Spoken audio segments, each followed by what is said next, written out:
welcome to everybody to our next edition of Leaders for Humanity. And it is with our greatest pleasure that we have with us a professor who is not only a renowned academic, but also a very renowned mythbuster of dangerous myths in the management science. With great pleasure, good morning, Mats Alvesson from Lund University in Sweden. Good morning. Good morning. Thank Good you very morning. much, Mats, for making time for us. And as we have a little bit shorter time today, I will rush us through the agenda a little bit. As usual, we will briefly set the scene in terms of what our inquiry is all about. Then Antoinette will do a proper introduction of Professor Alvesson.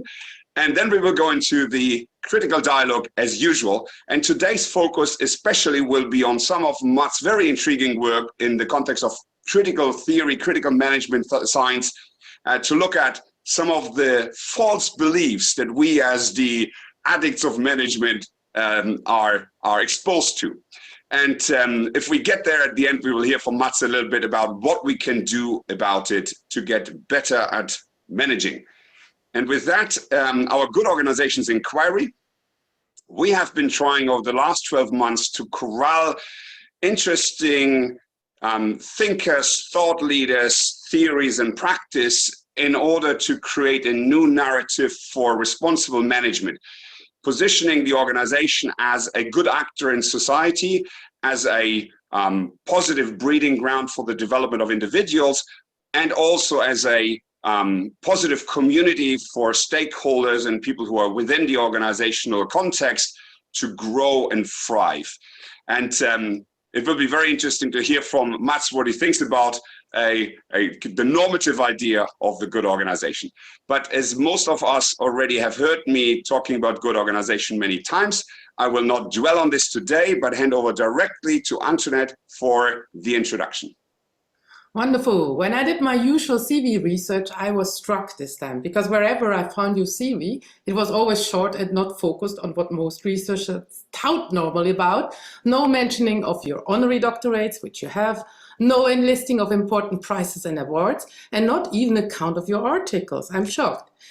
Instead, you proudly mention your many research interests from critical theory, gender, power to leadership, identity, organizational image, organizational culture, as well as qualitative methods and philosophy of science. And that's not even all. And of course, this runs completely contrary to the dominant norms in our field, where you need to be, as I was told in my PhD time, recognizable in one, if must two topics, but not more, and where you should be known mainly for where you publish and not about what. And yet, this is precisely why we want to talk to you, because we believe you're a bridge builder, you're truly an intellectual and a critical spirit. And this is also the reason why my students love you. In my PhD course, I always read with them your essay on problematization, which shows them that we should dare to question, to understand our own assumptions, worldviews, taboos even, to come up not with the usual vacuum cleaner literature to cite you, but with new questions to be addressed. And by the way, Otti, as a newcomer to our writing habits, has soon declared our traditional reviews to be utterly boring, merely categorizing and not insightful for practice. And so this is really liberating for my students, for after all, I believe they came to academia to be able to reflect, not to produce like in the factory. So yes, you are a professor for Organizational Studies at Lund University, so I do a little bit of the traditional. You're honorary professor at the University of Queensland Business School and visiting professor at various places. You have written a number of books, not only directed at scientists, but also at practice, for instance, of Reflexive Leadership or the Stupidity Paradox. And you have published successfully in all important journals of the field. But when it comes to the question, who am I? You might probably agree with the citation, which I found in one of your articles from Boyer. Scholarly research reflects our pressing and irreservable need as human beings to confront the unknown and seek understanding for its own sake. It is tied inextricably to the freedom to think freshly, to see propositions of every kind in a changing light, And it celebrates the special acceleration that comes from a new idea. And I would add, in your case, irony over everything. And so with this, because I know our introductions never suffice, I would like to give you the opportunity to explain what I missed and tell us in a few words what you believe is important. Who are you? Complicated question. I don't think that you missed anything important, Antoinette. Who are you? I'm thinking about Foucault. That's wrote somewhere. Don't ask me who I am. That is a question for police officers. So it's a tricky question, and I worked a lot with identity. But I guess that I've been a professor in a rather liberal context for almost entire my life, so I'm probably a relatively free spirit, and I like critical thinking and reflection, and I think that we should do what we can in order to minimize various forms of institutionalized stupidity. So that's just some of my interests, and I guess it reflects also my personality to some extent. Wonderful. And if we had time, Mats, I would have tried to dive a little bit into this notion of gloriosity and honorable surrender, because I was told that most books are also autobiographic, and I just wondered what that means for your personality. But we unfortunately don't have the time, so I cannot go there. I will just introduce the inquiry structure for our listeners, and then we will start. So what we want to cover today is a little bit in the first section about good, what Mats has made of, I'm almost tempted to say, of critical theory. And as one of Mats' recommendations, we will try to be a little anti-stupidity task force in our own right this morning to figure out what is happening in that space. And I think I would also like to recommend, as Antoinette already started, Mats' writings, if you're interested in a really close-up view of management, not the usual abstract view, but really going into the details of what people feel on the ground, how they make meaning. Secondly, we will try to debunk some of the most prevalent myths in management science, but also try to tease out from Mats some thoughts on how we can make management better, how can we create such good organizations, whatever that good really means. And finally, we will look at transformation, organizational change, and leadership. And if we get there, some advice, again, Antoinette already touched on it, for academia, how can we change university studies to really help practitioners become better in its own right. So that's a little bit the framing, and here I stop sharing. Mats, again, wonderful to have such a broad, even if you really gave us a lot of homework, broad range in topics. But let's start with this notion of good and especially philosophy of science. So you've written extensively about it, and I want to cite from one of your articles where it says, without philosophy, empirical study is understood to solidify and legitimize the existing dogmas about science. So there's a necessity for philosophical inquiry. And I wonder, could you start us off with a little bit of an explanation of what is critical management study all about? How does it position itself across positivism, structuralism, social constructionism, critical realism? So how do you position yourselves in that philosophy?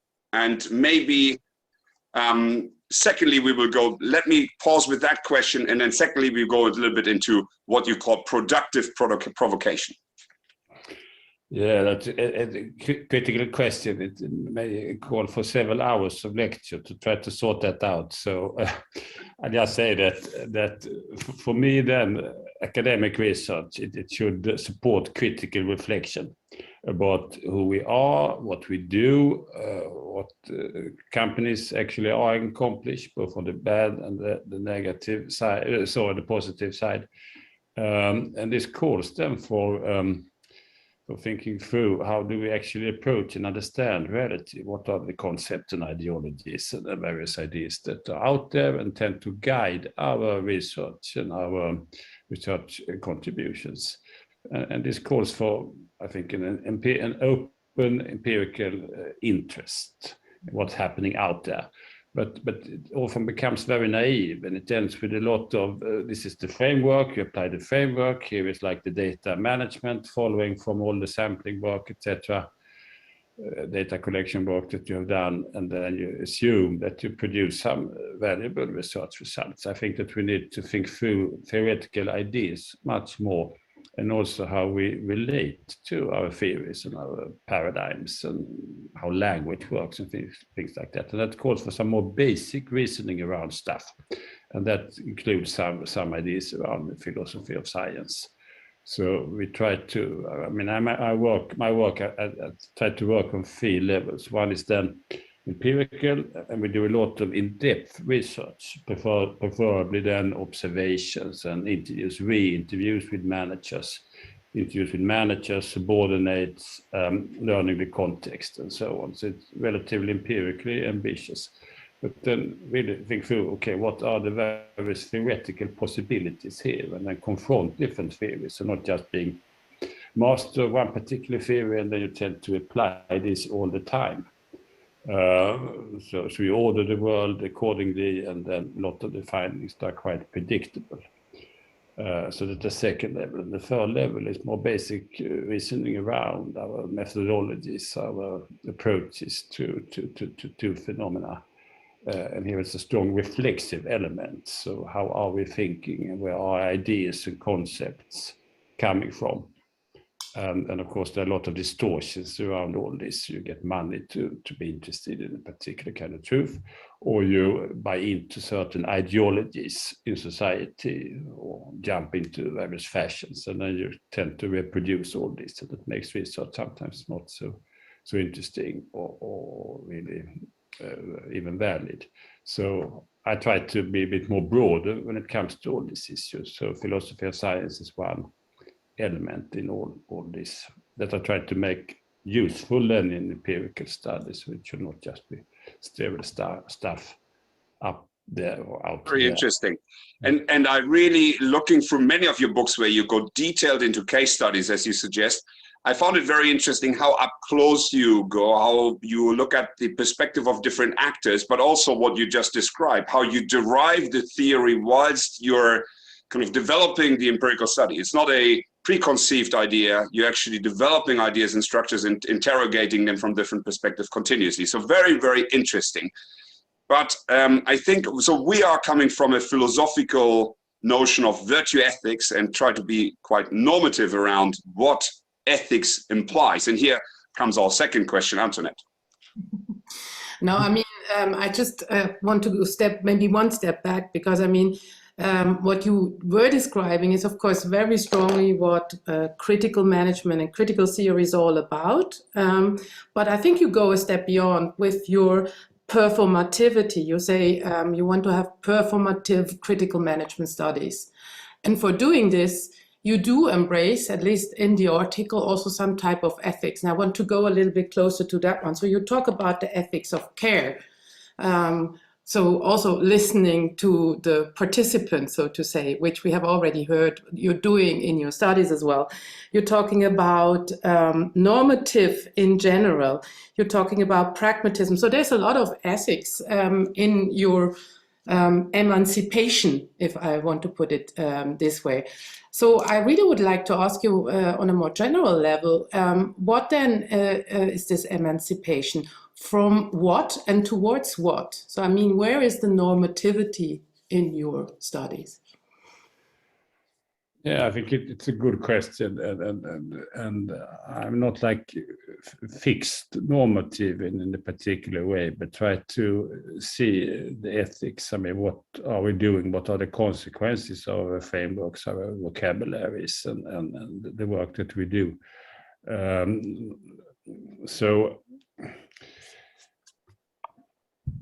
And this calls for some broader reflection, I think, in terms of how are we ordering the world? What does this do with people in terms of influencing frameworks, understandings, identities?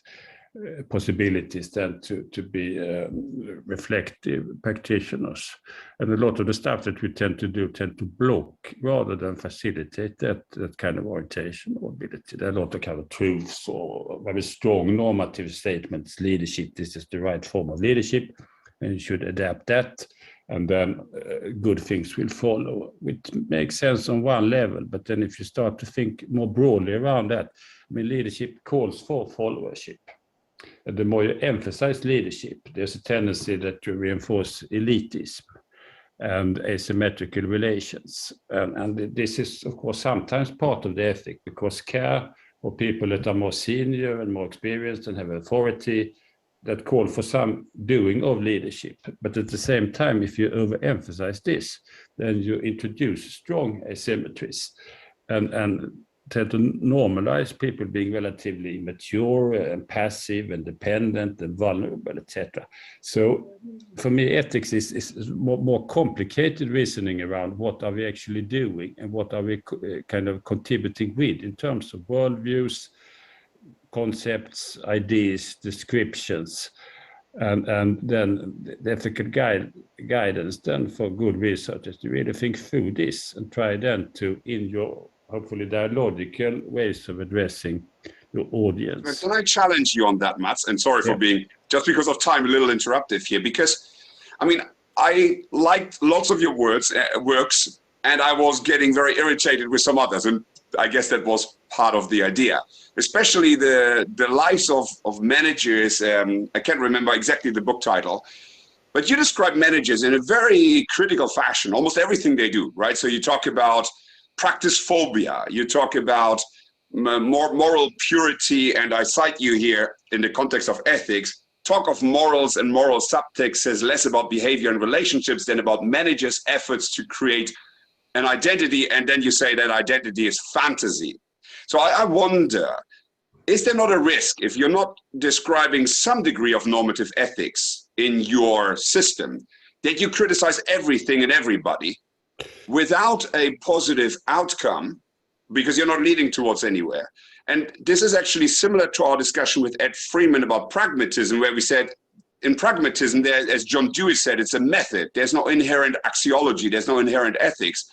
And very often you just reinforce utilitarianism if you're not careful, because you're just continuing in a more adaptive fashion what is already happening. Don't you see a risk with not being more explicit than you just were on, as Antoinette said, on emancipating towards somewhere? Not necessarily. When we do studies, I mean, I'm very much inspired by the Frankfurt School. The Frankfurt School, they had ideas that we should try to be autonomous, self-reflective, restrict and counter all these forces that tends to exercise domination. So the ethical idea there is very much clarification of the situation, seeing through or keeping at some distance all the kind of ideologies, institutions, the normative regulations that we are exposed to. And if we can do that, we have more space then to think through our situation and make informed choices regarding how we should kind of live our lives or what we should do and so on. And for me, that's a kind of ethical dimension here. And then we do studies, then we see that people tend to be kind of dragged into and indoctrinated or be seduced by a lot of various kinds of ideas, including then leadership ideas. And if we can see that is a kind of a problem, creating problems for managers that could do a better job if they were not buying into this is the notion of leadership I really need to buy into and then try to live up to, then I think that we're contributing then to better chances for managers than to just do the work in a better way, not for telling them exactly what to do, but pointing at these are the kind of constraints. It can be hierarchy, it can be management ideologies, seductive leadership ideas or whatever.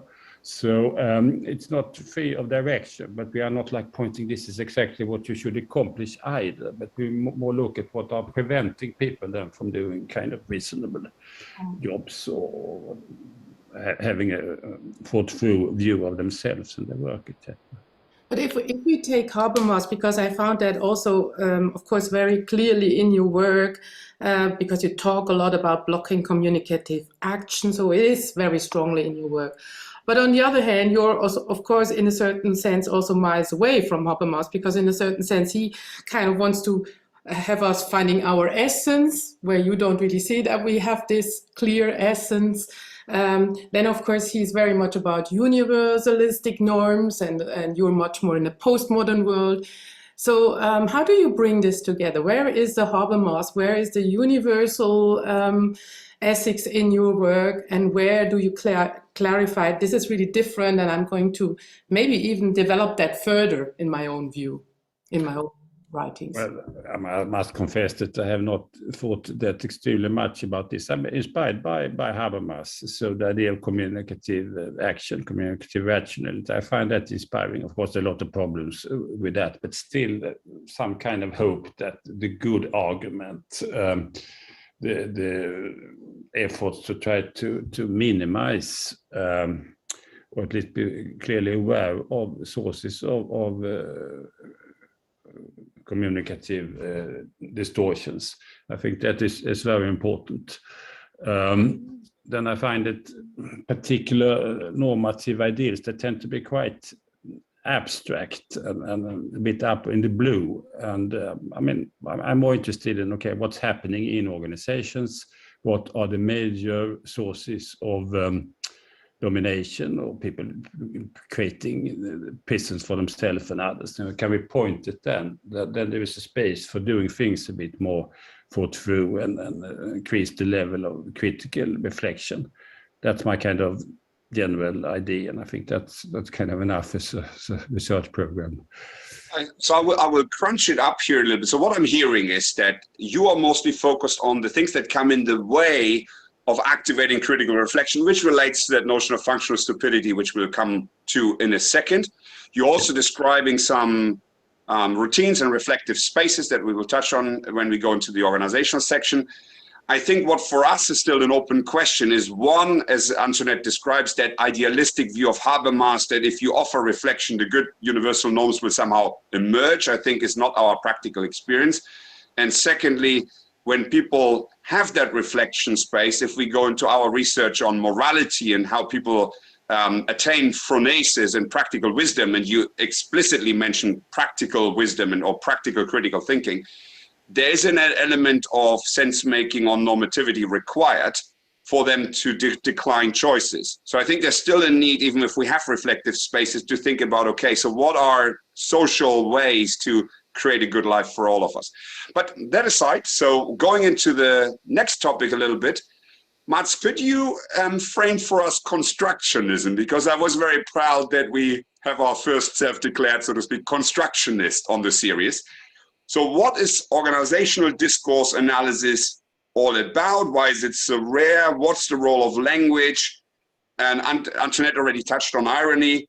And then from there, we want to go to the context, applying constructionism to the modern advanced economies that we're in, and what that means in terms of some of the dynamics that you're describing in your work on the triumph of emptiness. But first, maybe constructionism. What's it all about, and why is it appealing? We add something. I have a constructionist already, but completely different one, that was Jane Dutton. So maybe that even helps for you to shape how you view it. Well, it's also constructionism. It's extremely complicated word, and the metaphor is also a bit peculiar. I mean, construction sounds like producing a building or something. But I think that in one sense, all social scientists, possibly from some economists and psychologists, they are constructionists in one sense or another. I mean, we're studying then societies, and they are not just given from the very start. They are developing, and we are doing then society building, society developing work in various ways. My take on, and then you have the entire spectrum from constructions being very kind of robust, stable things that we can study as whatever, bridges or something like that, to then everything is like construction. It's an ongoing process. The language that we're using tend to produce particular versions of whatever we're interested in, and there's really nothing outside then the discourse. And then you have this spectrum of different views, and I probably belong to the middle, so I'm a mild or modest constructionist. I think that most of the stuff that I'm interested in, they are not like clearly given, but very much dependent on how people in organizations, in society, they define and reason around all this, which has a lot of kind of consequences, but also how we as researchers, we are not just objectively studying something there, we are using our frameworks, our understandings based on our ideologies or pre-understandings or whatever, and then we produce versions of reality that can vary in different ways, depending on what perspective, what angle, what approach you are taking. So in my case, then I think that we should be very aware of what we are studying are not given at all, but tends to very much be dependent on various kinds of construction processes out there. But we as researchers are doing that as well. And we need to have this double awareness that we are studying then constructions out there, and we are studying also through our own constructions of all this. So, but I'm a kind of mild or modest constructionist. So a lot of things I've constructed in different ways. Yep. Cool, Mats, you were cut out there. Let me just make a sign so that I know during the post-production that I need to cut here. Mats, I want to build on that. And actually, in the context of constructionism, a quote that I loved from your work was in the context of sense-making and Weibel.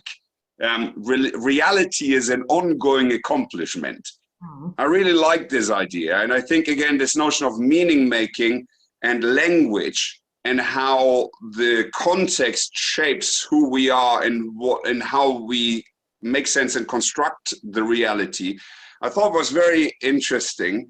But given time, I want to move us to the use of constructionism in regards to our societal context today. I thought what you were writing here was really interesting. Could you go a little bit into what is happening today, the triumph of emptiness, the economy of persuasion, the culture of grandiosity? And you talk about brand fetishism, the gospel of knowledge, gold plating, and concepts like that, which reminded us of Alex Honnold's struggle for recognition. Could you go into that? What is happening in the modern world that is coming in the way of people being reflexive? Yeah, no, the book here, Triumph of Emptiness, just last week, the second edition appeared. So I will now shamelessly do some promotion for the book, which I'm very happy with. And I mean, very shortly then, in broad terms, I think that we in the West used to have an economy of production. People were doing things and accomplishing something. Now we have moved more into an economy of persuasion, where more and more people are into kind of sweet talk or convincing others this is really valuable and important. So basic needs are broadly fulfilled for most people. Now we're much more into status and self-esteem and creating images and branding and things like that. So this is a huge transformation over the decades, and a lot of us are kind of caught in this slightly perverse logic where looking good, feeling comfortable, flattering oneself and others, doing ego boosting, working with status, create a particular image or representation of the world, where the hyper reality, social media, PowerPoint presentations, rhetoric, corporate bullshit, and a lot of other things tend to dominate more and more. So we find it really interesting, and that's something that you can study both on the societal level and in a lot of organizations. Not necessarily if you are a manufacturer of nails or nuts and bolts or something like that, but consultancy, a lot of public sectors, organizations, etc., etc. So the triumph of emptiness means that we live in a world where often it's kind of impressive and gold-plated, looking really nice and beautiful and so on, but the substance tend to be quite different. So in organization, a lot of people that like to do strategy work. Everybody's kind of trying to climb upwards to the HR and marketing or purchasing or whatever. They can do strategic work. And then you have this on the level of the bubble, while actually practices tend to be less grandiose or less impressive. And then you have people like a Jojo going back and forth between the grandiose world and then the more kind of practical, imperfect world out there. But a lot of people are much into this grandiosity making. Living in hyper-reality is often all they can. We also dragged into this as academics often. Oh, yes. As meager contributions, but these grand claims, and then all the science are published in that journal or whatever, but doesn't necessarily lead to that much in terms of valuable knowledge production. I mean, I find the analysis spot on, and I mean, you can bring that also with, we have the self-optimization, it's the influencer age, creative narcissism, all that goes, or the I society, goes very well into what you are analyzing there. But I'm kind of asking myself, as usual, because I'm the optimist, is there a way out of there? How can we remove this functional stupidity on the societal level? And I'm thinking, for instance, about different discourses like rovers, donut economics, or now even the naming is a little bit difficult, Mazzucato's mission economy. I mean, do you see on the societal level that we can have some sort of an emancipation, a new discourse, new metaphors in order to, he looks very like,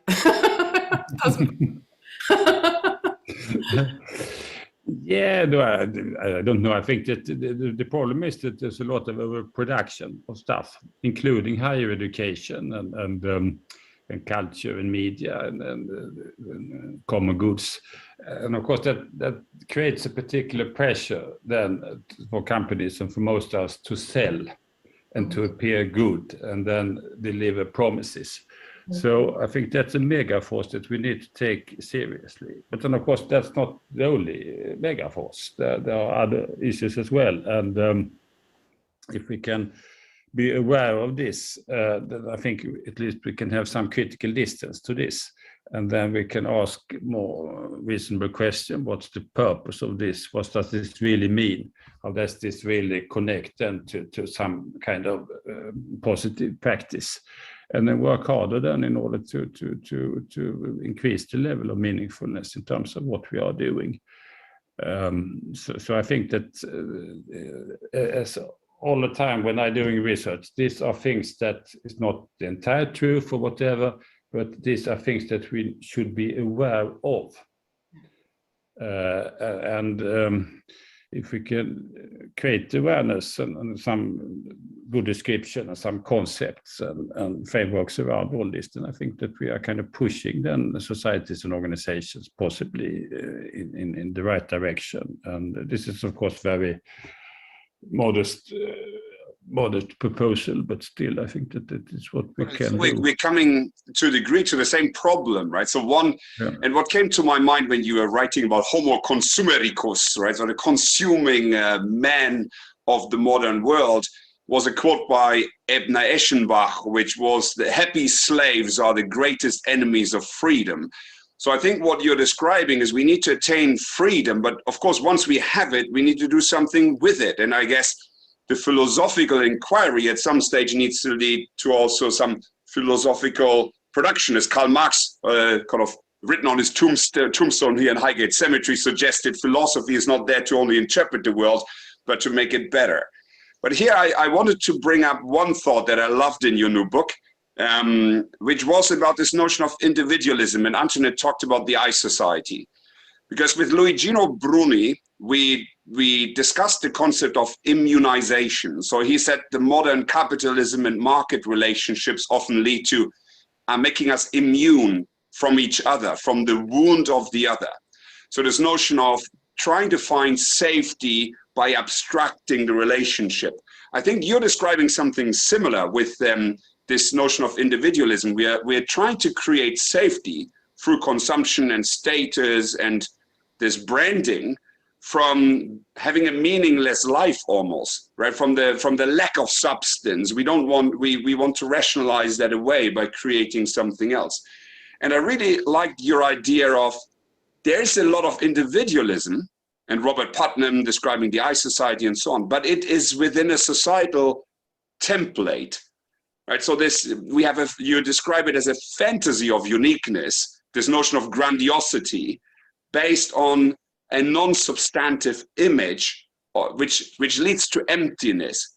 So we're following a template of what it means to be authentic and an individual in this modern society, which is not really based on anything. And that leads to, in spite of all this Sisyphus endeavor, reminds me of Camus and the absurdity of existence. In spite of all this building up image, we end up sad and without meaning in our lives. Is that a fair reflection of what you're describing? Yeah, no, I think that this is something that we need to be aware of. Exactly what's happening. There's enormous variations, so I should perhaps not overdo this either. But I do think that is something that we really need to pay some attention to. Sometimes I refer to Monty Python in the life of Brian. Then Brian is mistaken for Jesus, and then he has followers. And then he's not the leader, so he doesn't want to have to tell them a lot of truths or inspirational things all the time. So he tries to get rid of all the followers. So he said that you are all unique individuals, and they all with one voice answer then, yes, we are all unique individuals. And then you hear one voice saying, I'm not. And I think that's absolutely brilliant. And we have massive forces then emphasizing you are a unique individual. This is your status. Now we boost your self-esteem and so on. But it often are the templates that are being used. We have like standardization, and then you have pseudo-individualization at the same time. So, and of course, this is the of course idea very much that you normalize people, you regulate identities and orientations in specific ways. And these are appealing, and people take them on board, and then you have a standardized version of yourself where you believe that you are a unique individual. This is my unique leadership style. I'm really authentic. Others are not, but I am. So very interesting. Kind of absurd kind of consequences of all this message. I think we will, Antoinette touched on functional stupidity already. We will go there, entering the second section now. But one question I think will be Amy Edmondson. We saw her in Stockholm 2 weeks ago talking again about psychological safety. And I wonder how that relates to your concept, but we will come there. So thank you very much. This closes our first inquiry, good and ethics and where's the world going. Let's go into the second part, which is about organizations and how we can operationalize better organizations. Whereas today, I think we will focus more on the myth busting. So what are some of the concepts that come in the way of creating better, and in your case, more reflexive, reflective organizations? So could you start us off maybe with, you've written extensively on critical management science and how to read management critically. So what are the most damaging concepts or metaphors that you are highlighting in your work? And maybe as an introduction, just some thoughts. And then we would like to go to organizational culture and identity, and then functional stupidity. But maybe just an introduction, how do you frame your work on looking at understanding management critically? Well, I do think that we definitely need management. We need hierarchies, we need structures, we need performance appraisals and so on. But the question, how much do we need this? So sometimes the problem that we tend to overdo things. So there are enormous amount of strategies and plans and structures and committees, etc. So for me, then a good organization, there's a balance between reasonable, whatever that is, and modest management structures, and then people being encouraged then to think through what they're doing, to take responsibility, to influence upwards, sidewards, etc., etc. The kind of thoughtful organization where people are a bit more capable and inclined and encouraged to take initiative, to take responsibility. I think that's kind of ideal. So for me, then, we live in a managerialist world where there's enormous emphasis on management structures and management solutions for everything. And that is something that we probably need to balance in many cases with much more broad-sided or broad-minded views on how to make organizations function. Very good. Antoinette, I wanted to go to culture. Do you want to go next? Well, I take the functional stupidity, so go for the culture. Super. Okay, then I will, two thoughts before we go to functional stupidity, which of course has intrigued us a lot. Culture and identity. So you write about understanding organizational culture. And I love the idea of homo symbolicus, so people making meaning of their world from the perspective of the individual, as opposed to what you describe as hyperculture. And you describe different versions and the ambiguity and the hegemonic ambiguity of the concept of culture, which is very intriguing. Where do we go? I think, how do you frame culture for yourself, Mats? What's the risk of hyperculture? How does it relate to what people might know, which is probably Schön's work on culture with different levels and the big assumptions? So what's your take on culture vis-a-vis some of these frameworks, and what's your thoughts on hyperculture? Well, culture then on various levels is of course extremely important, and I see this as the meanings, the shared meanings, the assumptions, the beliefs, the tendency that we produce symbolism out of almost everything. And this is a basic dimension how we are functioning at work and in society. So we need to take that seriously and also look at what's taken for granted, what tends to have mainstreaming effects. I mean, culture has two major dimensions as I see it. One is then as a compass. It makes us feel common and give us some sense of direction. And the other is it tends also to imprison us. So we get caught in gender, authority, rule following patterns, etc., because we see this is kind of given or natural or unavoidable or whatever.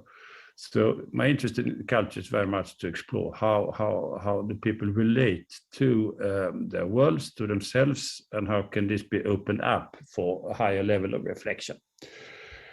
This is then more an anthropological view of all this. Then hyperculture is often what management like to spell out as this is how we are, and often it's more unitary, rather superficial, rather pedagogical, often by wishful thinking, characterized characterization of it all. And sometimes we have these hypercultures or PowerPoint cultures as rather contradictory to the kind of cultural orientations that really characterize organizational life. But sometimes, of course, there is a connect. So management, they are a bit more honest or have a connection to the earth and not living in their own bubbles.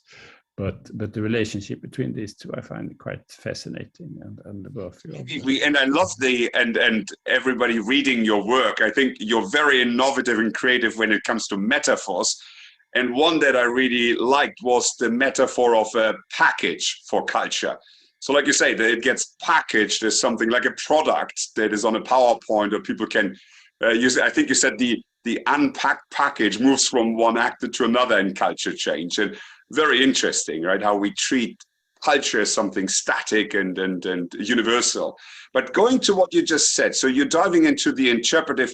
Antoinette, just one thought before I open. The interpretative nature of culture relates very closely to the concept of identity. And you're referring in many ways to identity work. So I just wonder, can you briefly describe the relevance of identity in regards to culture? And You say identity is defined as characteristics of culture that are distinct, enduring, and central. Maybe bringing it all together for us.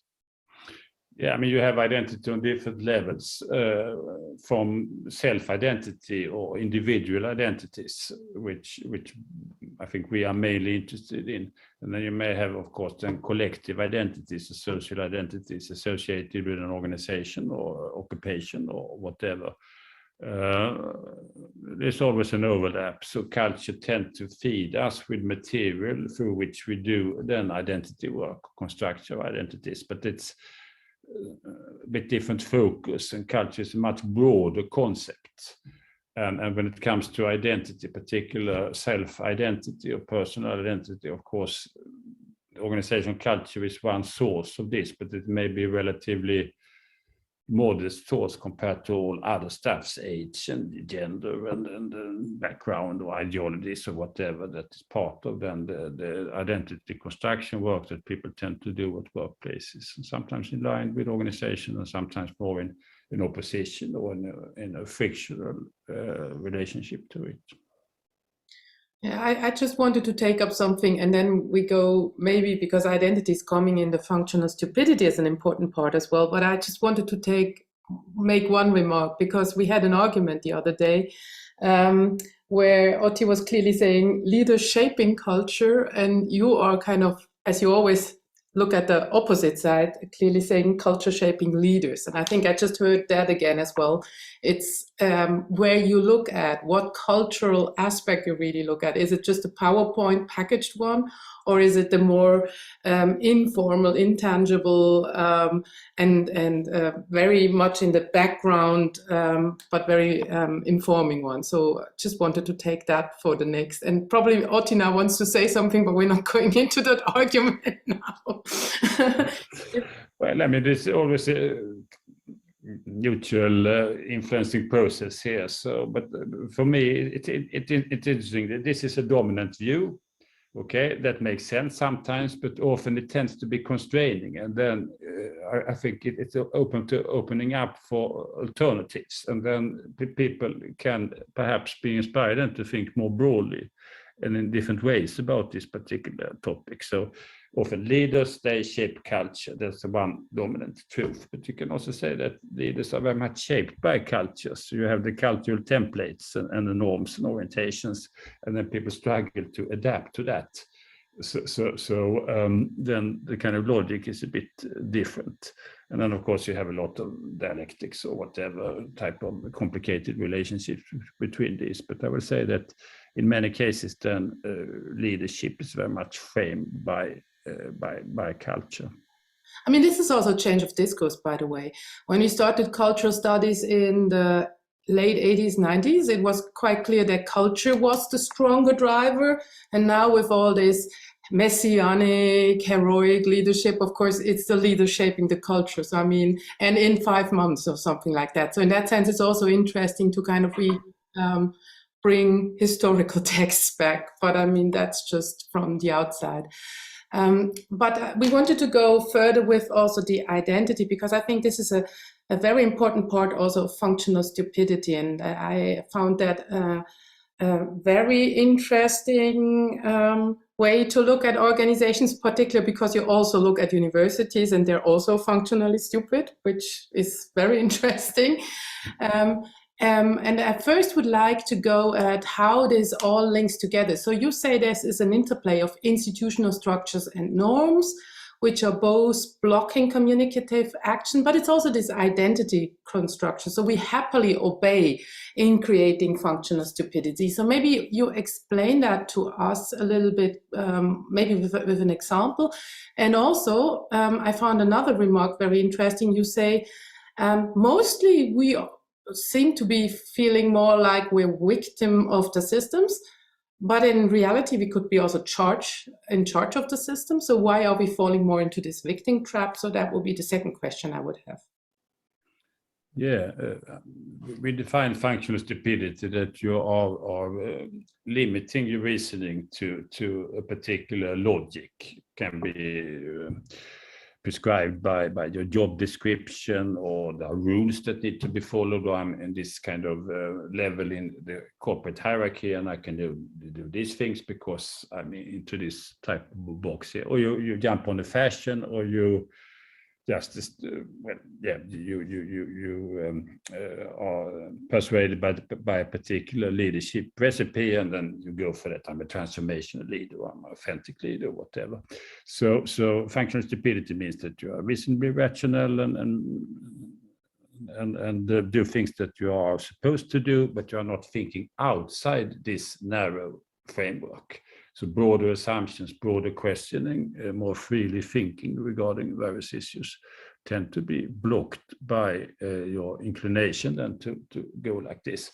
And there are two major forces behind this. One is then the more social forces. You have structures, you have cultures, you have institutions that tend to frame and minimize your thinking. And then you have the existential issues around then buying into perhaps a particular identity. I'm a leader, I do good leadership, or I'm an organizational researcher, and I really do important work within that institutional theory or transaction cost economics or whatever framework that you have bought into.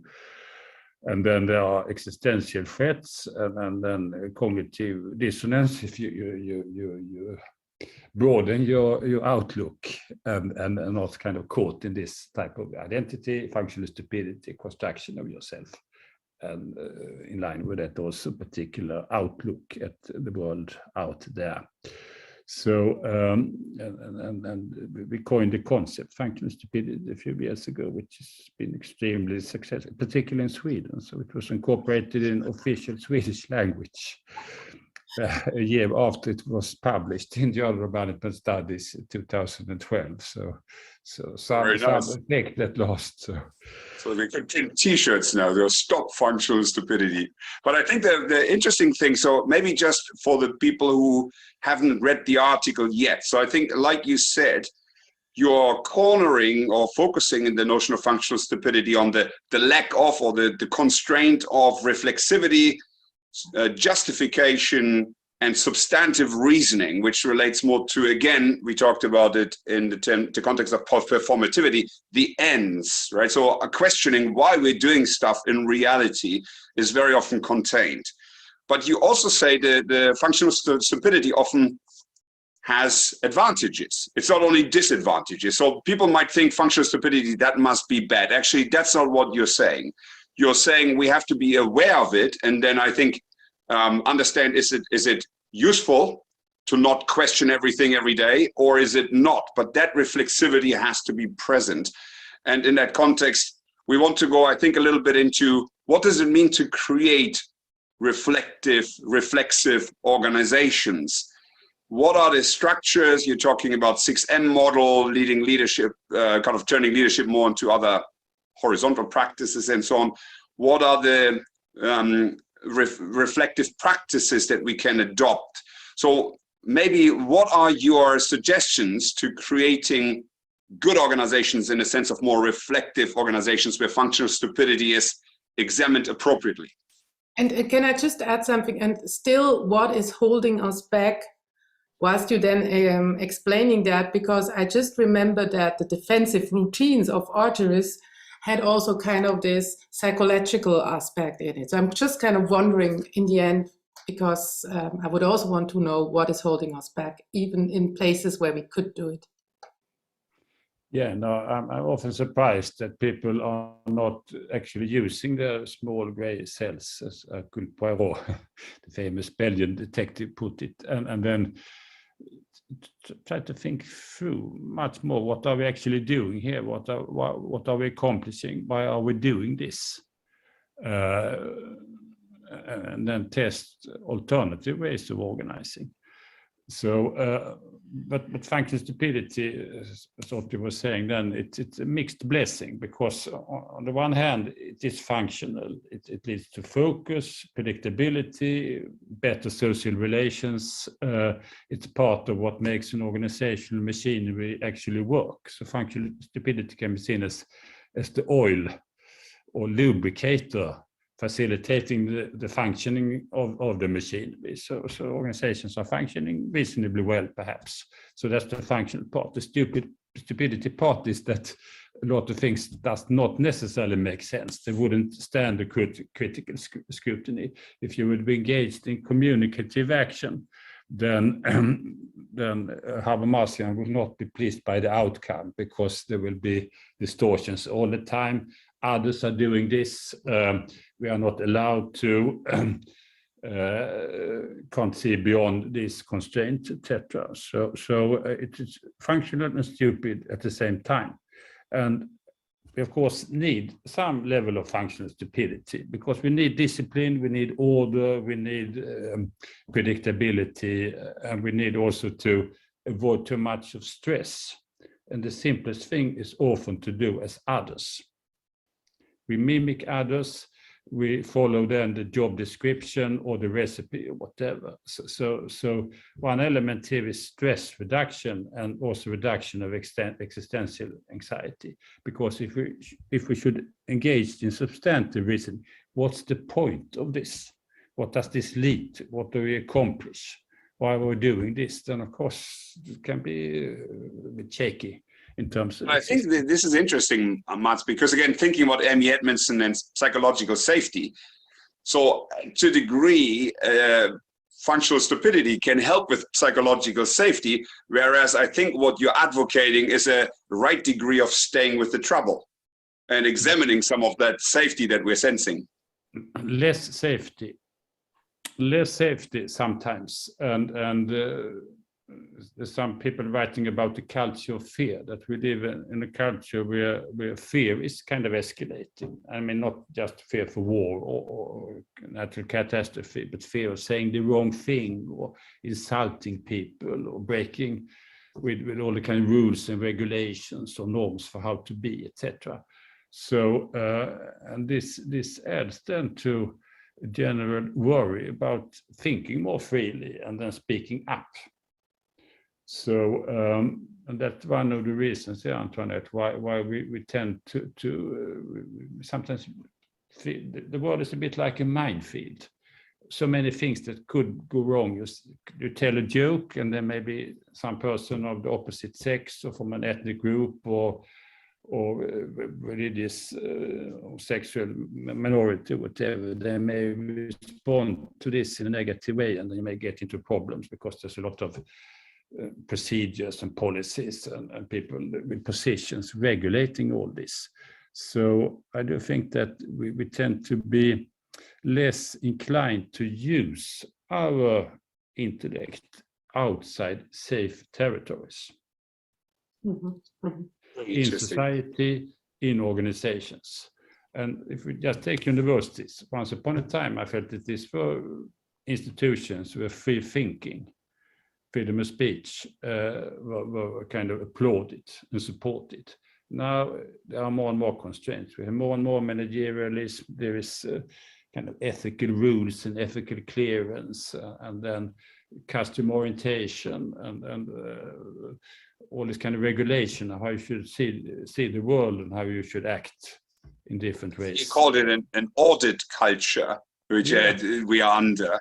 But I think, again, maybe for the people listening, you're punctuating the myth of the knowledge gospel, that we are building smart organizations, and it's all about building smartness and creating kind of hiring intelligent people. You're saying actually there's a degree of functional stupidity that we need to put on the table and look at and see if it's right. And in terms of routines, it was interesting in your book on functional stupidity, you recommend some reflexive practices, some of which are very close to what we have already brought up during this inquiry. So you're talking about, for example, devil's advocate with Bruno Frey. We talked about advocatus diaboli. You're talking about post and pre-mortems, which of course we know from Agile. You're talking about the bringing in outsiders, and Antoinette pointed to the practice that in monasteries, very often after a period, another abbot comes in to looks at things. You said engaging the critics, playing games to bring up some of the stupidity, creating anti-slogans and building anti-stupidity task forces. Is there anything else that comes to your mind in regards to structures, procedures, norms that you would advocate people should install in modern organizations? I think that all these are kind of structural tricks which could help people then bringing forward things that should be perhaps brought on the table, even if it's not necessarily that immediately popular among people. So we probably need then structures or forums in order to work with this. But the basic element is, of course, that people take responsibility for their own thinking and their own doings, and then tend to speak up when they see. I mean, there are two things. One, you try to broaden your horizon a bit and then ask questions. What are we doing here? What are we accomplishing? What are the reasons for all this? And then not just, well, top management has told us to do this. No, I'd like to have a good reason for doing this. And if it's no good reason, then you kind of bypass, you say no, or you may do this, but under the threat of the shotgun pointing at you, whatever. But you tend to take much more responsibility as an hopefully enlightened and well-educated person.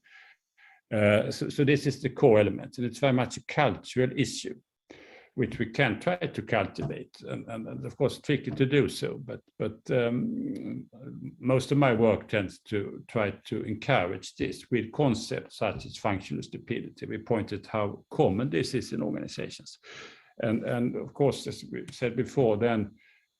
Some element of functional stupidity is functional, but we are now producing organizations and we are producing people ourselves with an affluence of functional stupidity. So the stupidity element tends to outweigh then the functional one. And we take a lot of organizations, like UK universities, there are more people working with management and administration than doing research and education. And, I mean, come on. I mean, this is really stupid. But I think, and Mats, we only have, sorry, I was interrupting. We only have 15 minutes left. So I think one thought, you offered potentially a follow-up. And I think, Mats, if you have the time, we might pick your brain again on the question of how to install some of that inside a real organization. What are your learnings and experiences to generate what you call this everyday reframing based on micro-emancipations? How can we stimulate the right reflexivity? How can we stimulate some practices that maybe people can experiment with? But we don't have the time to go further into this today. I just wondered, maybe you also talked about the myth of good change, so that every change is good, which I find very interesting. Before we go into the final section or actually, let's go into the final section on change. And I wondered, could you just explain a little bit about culture change? Then Antoinette will pick your brain on leadership, which of course you have extensively written about, and academia. And we will try to do that in the next 13 minutes. So maybe just one sentence on organizational change. Diffusion versus translation, planning versus process. What's your experience with the kind of pitfalls and problems with organizational change? I made the contribution here is probably a book on actual culture change in the company, and it was quite fascinating because we follow it from scratch and then to the kind of end or the bitter end or whatever, surprising end. So we follow it over time, in real time, and then we interview people on different levels. And I do think that this is what you need to do in order to understand what's happening in organizations. You need to have a multi-level approach. And then you need to also to not just go for the snapshot, but see what is happening over time. Of course, there are other ways of doing this as well, but I found this is really valuable and interesting. And what we did study here was then company aiming to be much more market-oriented. It was R&D unit in the company, and they became an independent subsidiary. And then the idea was that they should then be much more agile or on target, and not so much inward looking, but much more focused on consumer needs and so on. And then top management can come up with the help of a consultant certain keywords, and then they're supposed to implement all this, which of course looked good on the surface, but people didn't really understand the purpose or meaning of these words. So much more complicated reality with simple words such as visible leadership or group teamwork or consumer orientation, customer orientation. It looks good on paper. What does it actually mean? And real cultural change means that you take then the meaning of the world and its local relevance for people supposed to change their mindsets and actions very seriously. But often a lot of these change efforts, they tend to go very much on the surface. They follow a particular template. It's very nice from the HR or consultancy or top management point of view, but it does not really kind of catch what is needed in order to make. And I think, Mats, I really recommend your book. I think it's Making Change, Organizational Change Work. I will put the proper title into the reference list on the website. Oh, thanks. Because you're describing TC, I think. You're describing an actual case, like you say.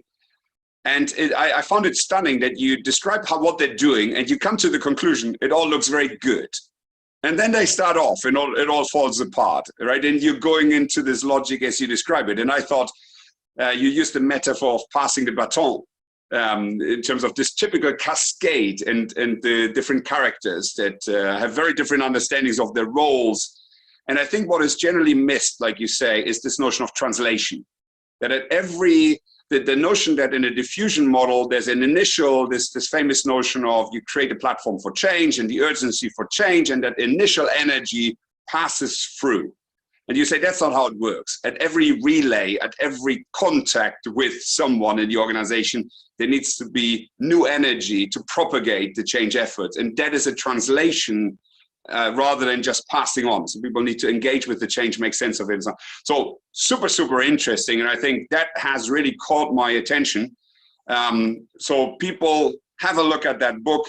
In the 5 recommendations where we need to ensure we're not falling into managerialism, big bites, quick fixes, too much planning and design, and limited expressiveness. But I leave it here as a teaser, and we need to pass over to the last but second kind of section, leadership, Antoinette. Well, of course, in the end, we have leadership who can save it all. That's at least the idea. And I just wanted to go very quickly to what is the problem with leadership. And maybe you could develop that about authentic leadership, because that's so en fashion at present. And then maybe show us your look at leadership, which is much closer to what Otti already developed also into the cultural change aspect. Yeah, now we have studied leadership for 20 years, or as I sometimes say, leadership. And this is then the English word. So if you are in Switzerland or Germany or Denmark, Norway, then the word has slightly different meanings, but leadership rather than management. So we've done this study for a long time, and then observations and etc. And I think that it's relatively rare, because in most cases people don't study what actually goes on. So you need to study behavior, you need to study the process and the relation to understand this, because leadership is a relation. You can't do leadership in splendid isolation. And leadership then calls for somebody that is kind of recipient of all this, and that's normally followers or followership. And that is a tricky part, because most people are not so willing to be followers. You may be a subordinate, and with the employment contract, you have to do certain things, more or less.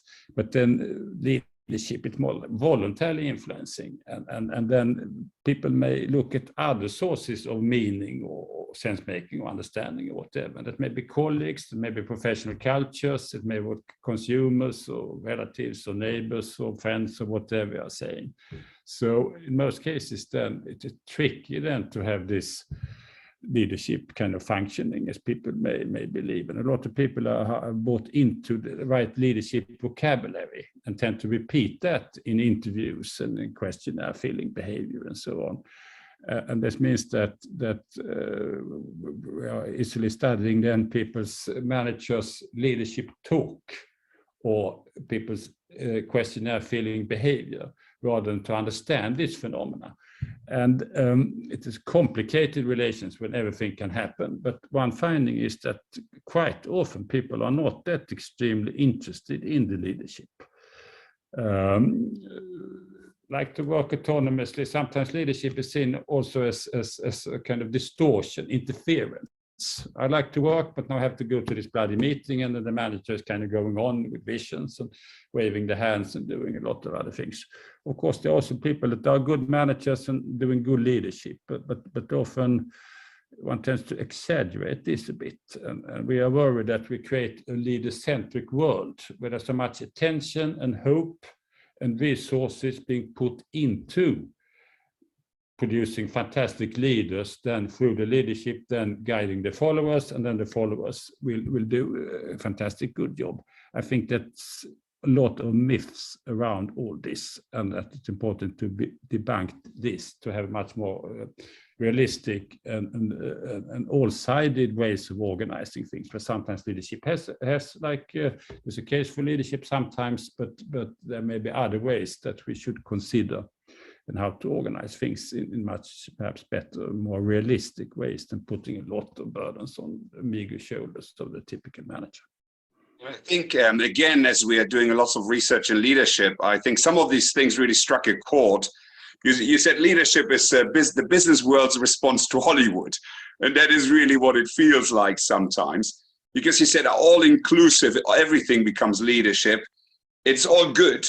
Leadership is the good and everything else is the bad. Management is the bad. So this kind of dichotomous thinking. In principle, heroic characters that also are good. And then there are some exceptions, but they are toxic or destructive. But the normal leadership is heroic and good.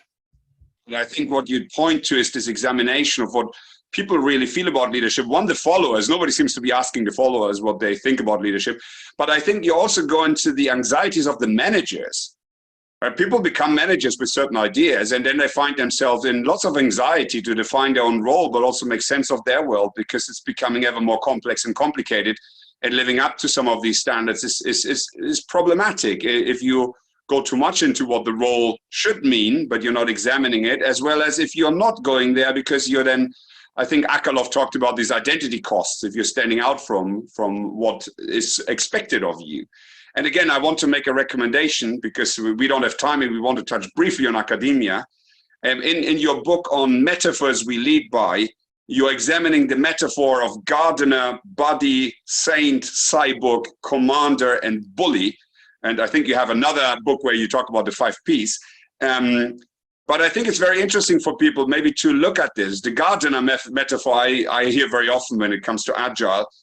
The saint metaphor is very close to sometimes our framing of good leadership. So I read that section with lots of interest.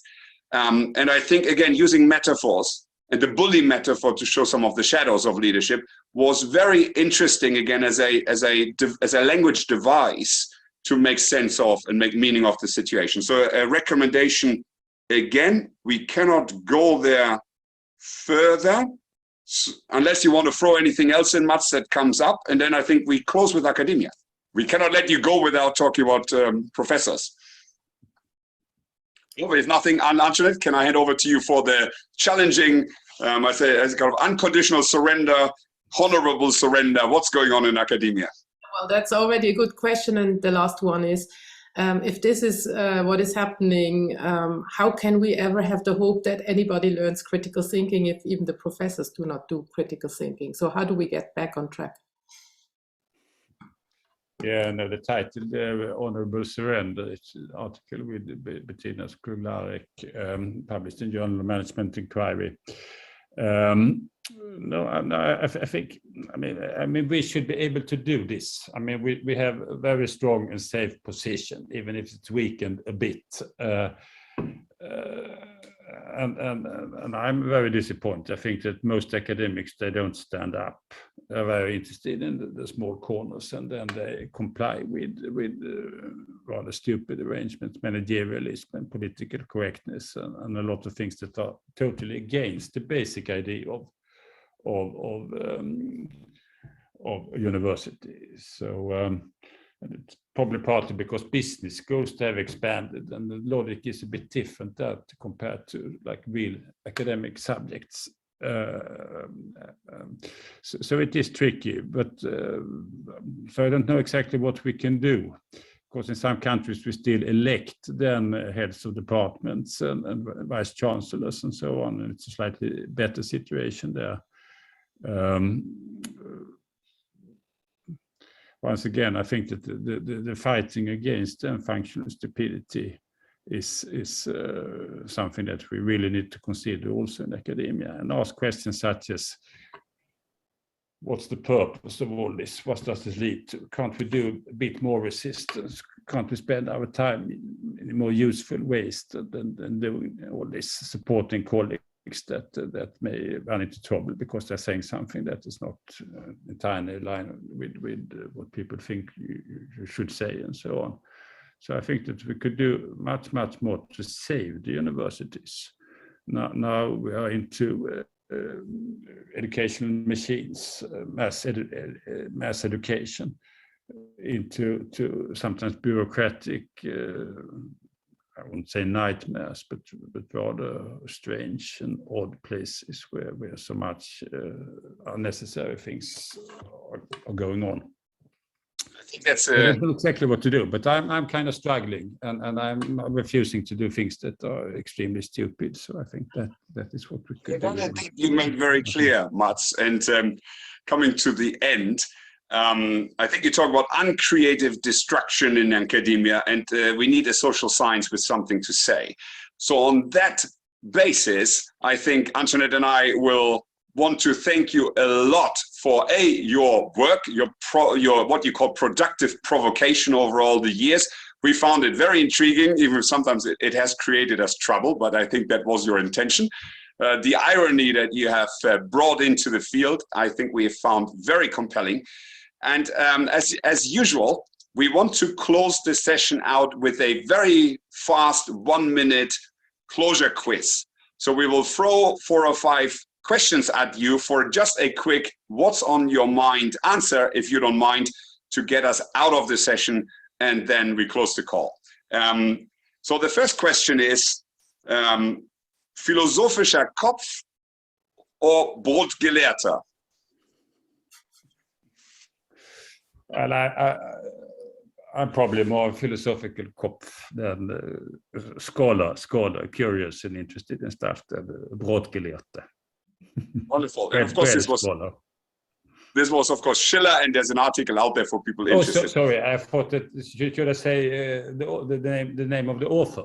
That was the question. So I thought it was. No.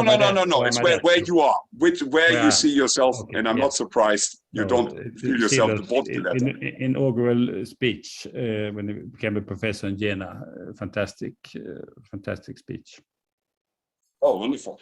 Lovely. And then I wonder, kind of 6 leadership metaphors that you're suggesting. Which one is your own? What's your closest leadership metaphor? Gosh, I don't know. I think you need to work with the spectrum. Leaders, I don't know, gardeners, protectors. I mean, we're now working with the idea of the leader as a plumber, trying to get rid of all the crap and shit that is characterizing many organizations. So I think that I'm now into the leader as a plumber. Wonderful. Leader as a plumber. We will take this apart. This away. You talk about mystery as method. So I wonder, Mats, what is the one mystery that you haven't solved yet, or the next one you will explore? I'm waiting for that to happen. The idea when we do studies is very much then something unexpected comes up that calls for some really new thinking. But at the moment, I don't have any interesting mysteries to solve. Hoping for the next one to appear soon. We will try to help with that. Thank then you, a facetious. all help is badly needed. And If anyone listening has any ideas for Yes. Mats, a mystery to be solved, please come forward. A facetious question. We talked it before the call. Denmark or Sweden? I'm on the border. My wife is Danish. I'm giving a lecture in Denmark soon.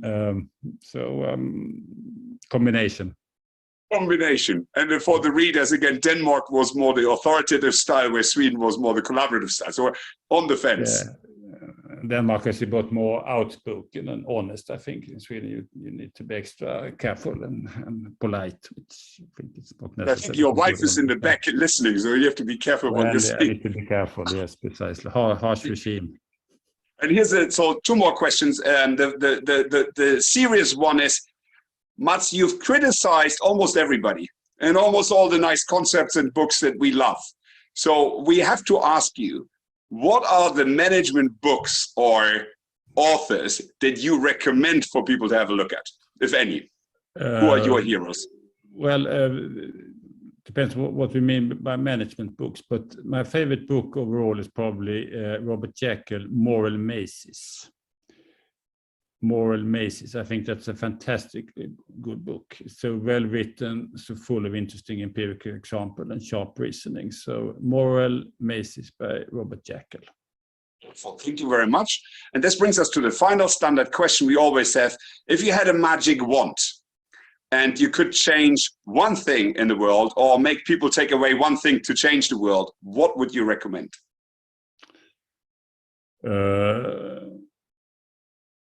I think if we could cut down on advertising, consumerist propaganda, somehow, taxes, whatever, constraints, I think that would be an enormous benefit. Wonderful. And with that, I would say, Mats, it's been an enormous pleasure in the prep and in the session. Antoinette, final word to you. Well, no, I just have to thank you a lot. And I just have to say from the university side, I found ourselves to be pictured so accurately. So I just can imagine how it must be for the managers if you also picture them as accurately as you pictured us. So great. Okay, thanks very much. And I must say that I'm impressed by how well read you are and the sharpness of your questions. Not so easy to answer all the time, but I'm very impressed and grateful for being invited to this interview or dialogue. So thanks very much. Thank you. Thank you very much. Tack. Again, I can't remember how to say it in Swedish. Tack så mycket. Thank you very much. And with that, everybody, please have a look at the resources that are on our website with Mats' books and articles and the recommendations from today. And see you next time. Have a very good